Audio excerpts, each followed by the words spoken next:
Boa tarde.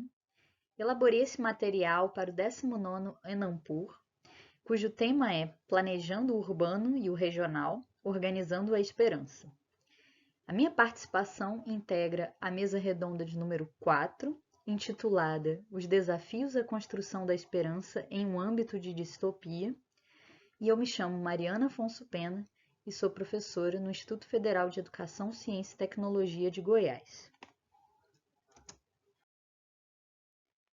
Primeiramente, vou realizar uma breve apresentação. A minha formação é na área de História. Eu conto com doutorado em História pela Universidade Federal Fluminense, assim como mestrado e graduação na mesma instituição. Minha orientadora no doutorado e no mestrado foi a professora Laura Antunes Maciel. E no doutorado tive um período de sanduíche na École des Hautes Études en Sciences Sociales, com supervisão do professor Michel Lovy. Além disso, eu tenho especialização em Sociologia Urbana pela Universidade do Estado do Rio de Janeiro. A minha orientadora foi a professora Márcia Pereira Leite. Atualmente, eu sou professora, como eu havia dito, no Instituto Federal de Educação, Ciência e Tecnologia de Goiás, atuando no âmbito da licenciatura em História. E os meus temas de pesquisa são relacionados à história contemporânea, com enfoque nos movimentos sociais, no pensamento utópico e ucrônico, memória popular e história oral. O trabalho que, inclusive, vou apresentar daqui a pouco foi fruto de um projeto de pesquisa que eu coordenei, intitulado História e Movimentos Sociais, Utopias e Ucronias. Atualmente, tenho buscado também me familiarizar, aprofundar meus conhecimentos na área das humanidades digitais, de forma a desenvolver ferramentas computacionais que sejam aplicadas às pesquisas na área da história dos movimentos sociais, que é o meu tema de maior concentração. Para balizar minha participação nesta mesa, eu selecionei um artigo que foi recentemente publicado, de minha autoria, na História Revista, que é a revista da Faculdade de História do Programa de Pós-Graduação em História da Universidade Federal de Goiás, que integra o dossiê Cultura e Barbárie, O Mundo em Tempos Extremos, dossiê este que me parece guardar muitas semelhanças com a temática dessa nossa mesa, de número 4, e o título do capítulo é Utopias e Ucronias, Inquietações do Presente e Usos Políticos do Passado. Eu vou fazer aqui a leitura do resumo, todos esses temas eu vou tentar de alguma maneira apresentar no decorrer dos próximos slides, lógico, de maneira um tanto aligerada, mas por agora eu gostaria apenas de fazer uma apresentação geral através dessa leitura do resumo. Mais adiante, creio que ficará um pouco mais evidente, mais claro, a discussão que eu busquei trazer com esse artigo. Vamos lá. Ao analisar a experiência de agrupamentos humanos engajados em causas transformadoras, observa-se que, recorrentemente, as premências do presente não apenas direcionam um olhar ao passado no sentido de diagnosticar obstáculos para modificar a situação corrente, como também na busca por experiências pretéritas que sirvam de inspiração para pensar o futuro. Assumindo este ponto de partida, e por intermédio de análises bibliográficas, o manuscrito reflete acerca do itinerário histórico das concepções de utopia e de sua variante, a ucronia, de forma a identificar como esses futuros e passados idealizados dialogam com realidades concretas e com interesses de agrupamentos humanos específicos. Por fim, pondera a respeito da relação entre ucronia e os conceitos de desacordo diagnóstico e de autoafirmação e inspiração, de forma a categorizar as estratégias de instrumentalização do passado pelos interesses transformadores e pela praxis política dos movimentos sociais contemporâneos. É possível constatar que, especialmente em tempos turbulentos, tempos de modificações muito aceleradas, de mudança da vida, do cotidiano muito intensa na vida dos seres humanos, eles produzem uma sensação de inquietação e, recorrentemente, abre-se o espaço, cria-se um terreno especialmente fértil ao desenvolvimento de utopias. Então, são épocas especialmente agitadas, épocas distópicas, podemos dizer assim, que geram uma sensação, um desejo, um desespero quase por mudanças, né? Então, por um futuro diferente, por uma alteração radical da sociedade, costumam aparecer com bastante recorrência em contextos de modificação muito extrema da vida dessas pessoas, né? E essas urgências que são geradas a partir dessas modificações muito intensas, não apenas são projetadas ao futuro, num sentido em que busca-se solucionar, cria-se, imagina-se, pensa-se em projetos estratégicos para isso, como também, muitas vezes, né, esses projetos estratégicos acabam se inspirando no passado.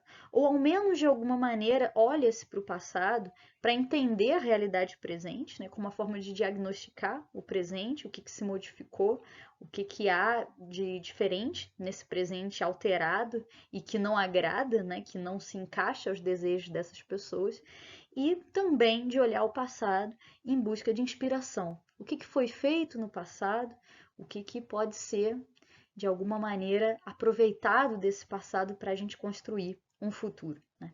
Isso é algo que aparece com muita recorrência em termos dos desejos de transformação social presentes, né, nesses momentos nesses períodos de extrema transformação, né? Então, como eu digo aí, se o presente vai mal, temos necessidade de inquirir ao passado por respostas, né? Seja respostas que expliquem esse vai mal, sejam respostas para o que faremos uma vez que vai mal.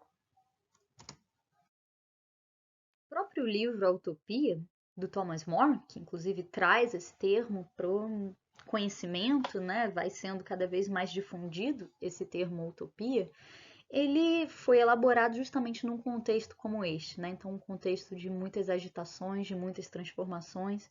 Não à toa que o próprio Marx, no capítulo 24 do Capital, cita passagens, né, de utopia do Thomas More, no que se refere à realidade da Inglaterra, principalmente após esses processos de cercamentos urbanos, né? Então a gente percebe que é um livro marcadamente inspirado por uma situação de desacordo com o presente, né? Então, Thomas More tem essa característica, né, na sua escrita, e o livro Utopia, inclusive, é dividido em duas partes. A primeira parte justamente constatando esses problemas, e a segunda parte é a parte em que vem o exercício imaginativo em torno de uma realidade diferente daquela, né? O desejo de uma realidade alterada, de uma realidade modificada.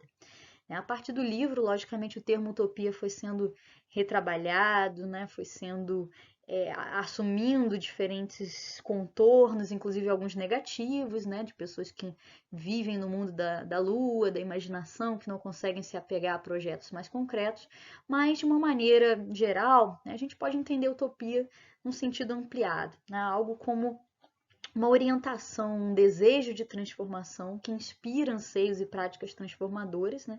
E que se orienta, né, ou está direcionada a um horizonte muitas das vezes distante, né? Mas a utopia como esse desejo de alterar o status quo, de alterar a realidade, então um desejo que se manifesta seja na ficção, seja em projetos estratégicos, né? Mas essa sensação, esse desejo de alteração da realidade tal como ela é.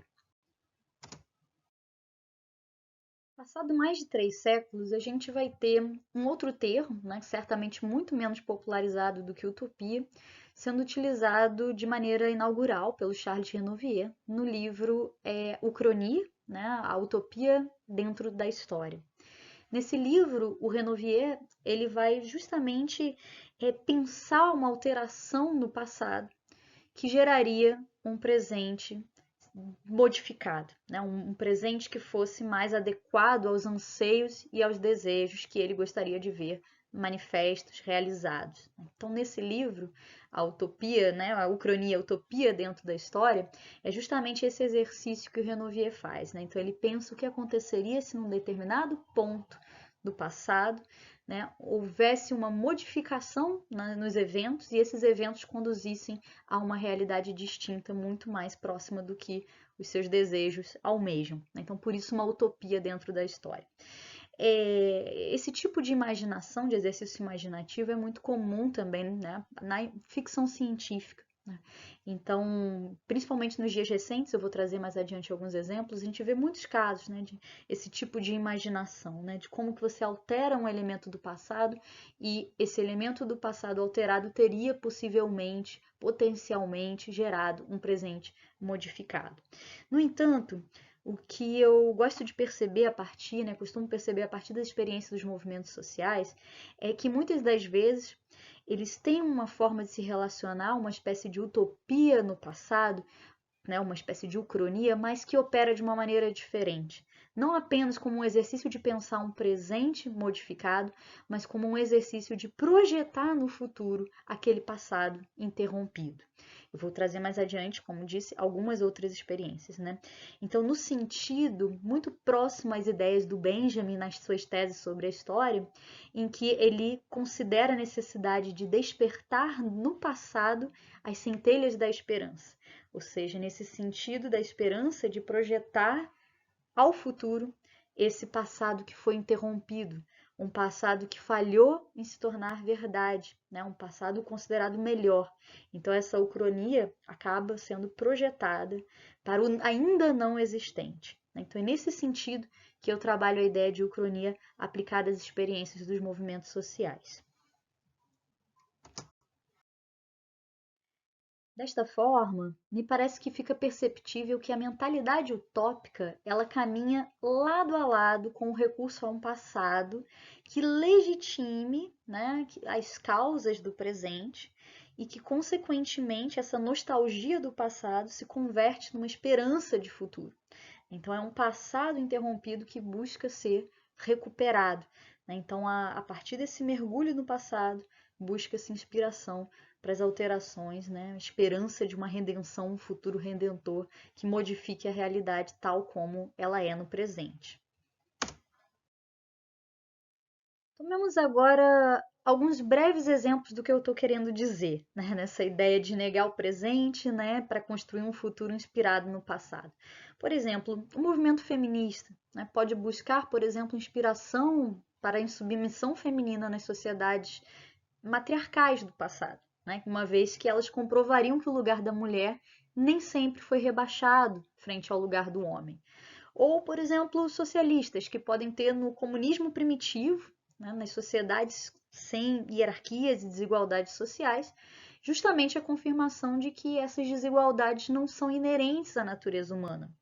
Ou, por exemplo, a gente pode tomar também o caso das sociedades africanas que tinham uma sofisticada organização comercial até o início da modernidade e como que isso justamente confirmaria para os panafricanistas que a África e que seus habitantes não estavam previamente condenados à catástrofe que adveio do processo da diáspora africana, né? Então, esses são alguns exemplos, né, de como que o passado serve como legitimador de utopias, né, que demonstram que, se em algum momento foi possível ser diferente, então é possível que o futuro também seja diferente, né? Então, gerando e produzindo a possibilidade de novos modelos inspirados em alguma medida nessas antigas experiências.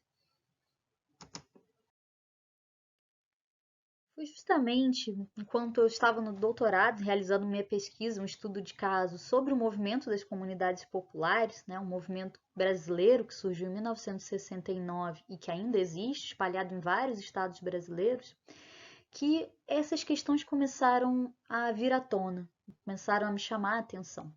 Era muito perceptível como que este movimento tinha um saudosismo, uma necessidade muito forte de buscar essas experiências, especialmente as experiências do passado brasileiro, a memória, por exemplo, dos quilombos, dos povos nativos, dos levantes messiânicos, como Canudos, Contestado.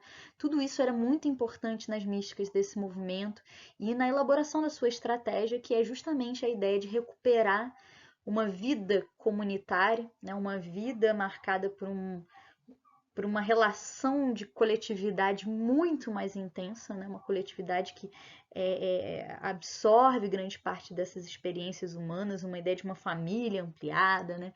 Que são justamente o que propõe esse movimento com as comunidades populares. que eu fui percebendo essas discussões, fui percebendo esse tipo de saudosismo desejoso de uma modificação, né? Não à toa que o título, inclusive, da tese ficou justamente A Procura da Comunidade Perdida, que era um lema, inclusive, dos 40 anos no aniversário desse movimento. Então, porque justamente essa ideia desse comunitarismo que eles percebiam em outras experiências, essas experiências pretéritas, que eles buscam recuperar, né? Que eles buscam recuperar a partir da sua prática política. Então, essa característica, né, a gente percebe, e alguns outros autores observam, como sendo algo muito presente em meio aos vários grupos sociais oprimidos na América Latina, que negam a ideia de progresso, por exemplo, tal como ela se deu, né, e que buscam em experiências de um passado pré-capitalista algo que poderia ser, caso não tivesse sido naufragado, potencialmente mais interessante para esses grupos oprimidos na sociedade, né? Então foi a partir daí, a partir desse estudo, né, que eu comecei a atentar para essa temática, né, para a temática das utopias, das ucronias e, consequentemente, né, para como elas são, como que os movimentos sociais se relacionam com o presente, passado e futuro. E foi então que ficou perceptível também que várias produções culturais, inclusive produções de blockbuster, como é o caso do filme Pantera Negra, que eu coloco aí nesse slide, dialogam com os anseios e desejos de movimentações sociais, do movimento negro, por exemplo, seja o movimento negro estadunidense ou inclusive em outras regiões, no próprio Brasil, né, como que, por exemplo, essa ideia, essa noção que aparece nesse filme, né, de pensar uma realidade explicitamente ucrônica, né, num sentido em que altera um determinado momento do passado em que todo o continente africano sofreu dramaticamente com a diáspora africana.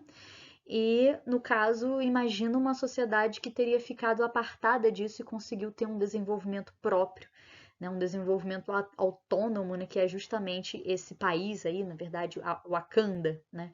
Então, como que a partir daí teria se desenvolvido uma sociedade completamente high-tech, né, que é justamente um exemplo muito forte do que a gente chama hoje desse fenômeno cultural do afrofuturismo, né? Então, o afrofuturismo é muito isso, né? Então, você imagina um presente modificado ou um futuro modificado a partir de uma alteração daquele passado catastrófico, né? Então, antes de ocorrer essa catástrofe, algo, né, uma linha aí de divergência, um ponto de divergência, alterou essa realidade e produziu algo muito mais positivo, algo muito mais desejado por esses sujeitos, no caso o movimento negro, como é o caso dessa imaginação aí em torno do filme Pantera Negra. Outro exemplo também, né, que ele vem inclusive junto aí com o afrofuturismo, é o futurismo indígena. Então, o futurismo indígena também faz esse mesmo exercício imaginativo de pensar como que é, a, aquele passado massacrado, né, o genocídio, a exterminação das várias sociedades, das várias populações nativas, acaba sendo reposicionado e imaginado num futuro, né? É justamente essa ideia de um futuro que altere esse apocalipse, né? Então, justamente aqui eu discuto essa ideia do futurismo indígena, né? Então, com essa coisa da ficção especulativa, né? Então, a população indígena sendo projetada, né, nas suas formas de vida, num futuro que certamente seria um futuro bem menos apocalíptico do que o que de fato ocorreu. Na verdade, um futuro otimista, um futuro idealizado, né? Então, uma ucronia que se projeta numa utopia. Não apenas nesses fenômenos culturais recentes, né, como o futurismo indígena ou o afrofuturismo, que a gente tem esse tipo de referência ucrônica, no caso, ao passado indígena, né? A gente tem, por exemplo, o caso do José Mariátegui, né, esse intelectual marxista que percebe justamente no comunitarismo inca, não nas instituições, né, estatais andinas, né, mas sim no comunitarismo inca, no modelo de vida comunitária inca, uma espécie de orientador para um futuro socialista, né? Então, justamente a partir daí vem essa ideia do socialismo indo-americano que o Mariátegui desenvolve. Então, a gente percebe essa relação, né, essa referência ucrônica projetada como um projeto estratégico, né, um projeto de futuro de modificação da realidade latino-americana a partir da vivência indígena. Porém, não são apenas, né, aquelas experiências que a gente porventura possa se identificar, simpatizar, né, com essas experiências que buscam no passado elementos para basilar a sua prática presente e seus projetos de futuro. O pensamento reacionário também manifesta isso com bastante recorrência.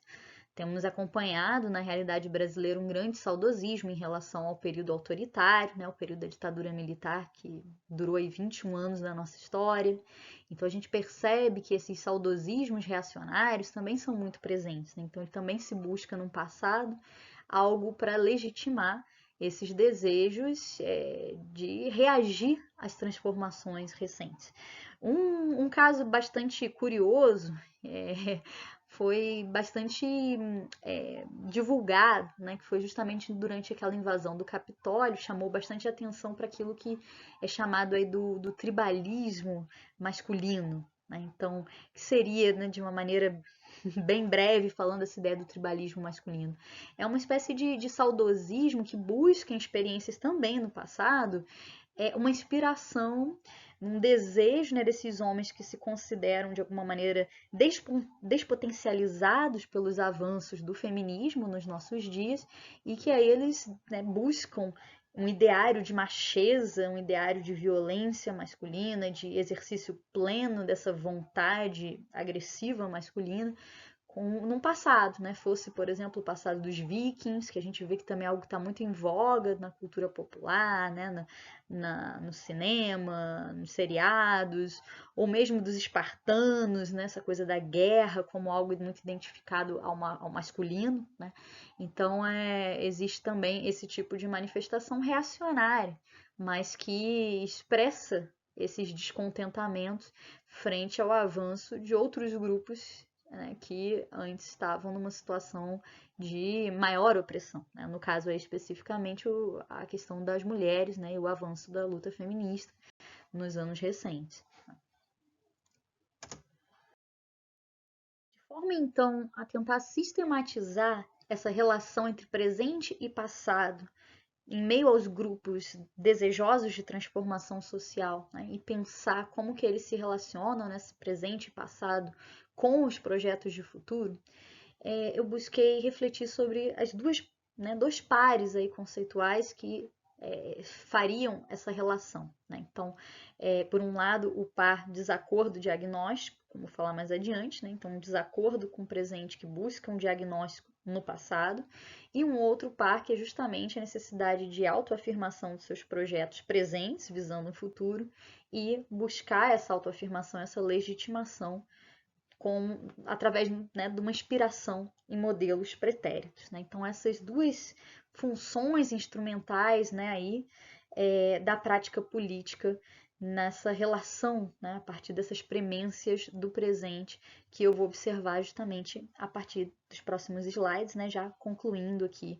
a minha apresentação.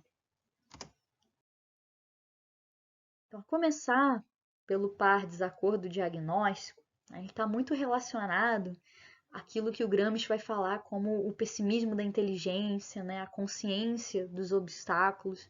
Então, justamente a partir do momento em que um grupo que deseja uma transformação, que identifica algo da realidade presente com o qual ele não tem acordo, né, com o qual ele manifesta efetivamente um desacordo, ele vai buscar justamente no passado um diagnóstico.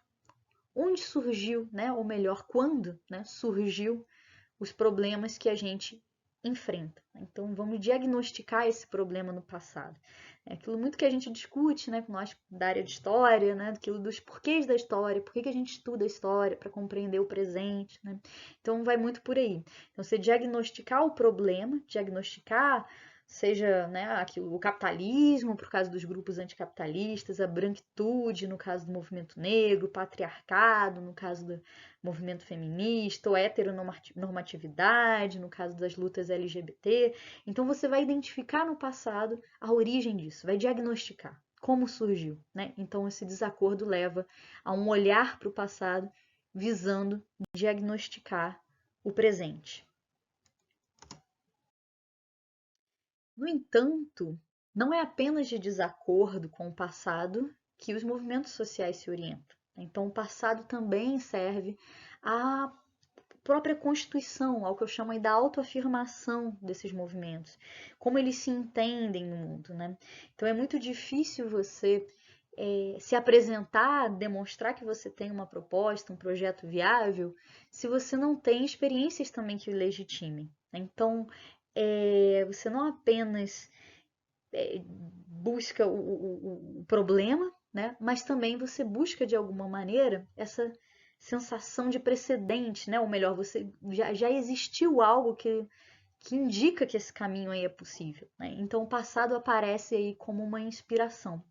E é nessa função aí de o movimento se autoconstruir, né, se autoafirmar, buscando outras experiências que deem legitimidade a eles, né, que demonstrem, deem essa sensação de viabilidade à causa abraçada, que as ucronias operam um papel fundamental. Né? Então, justamente nessa busca de sociedades inspiradoras, né, e que, em algum aspecto aí, nevrálgico, né, nevrálgico das causas abraçadas, contraria a hegemonia atual. Então, é justamente esse o outro sentido dessa relação com o passado.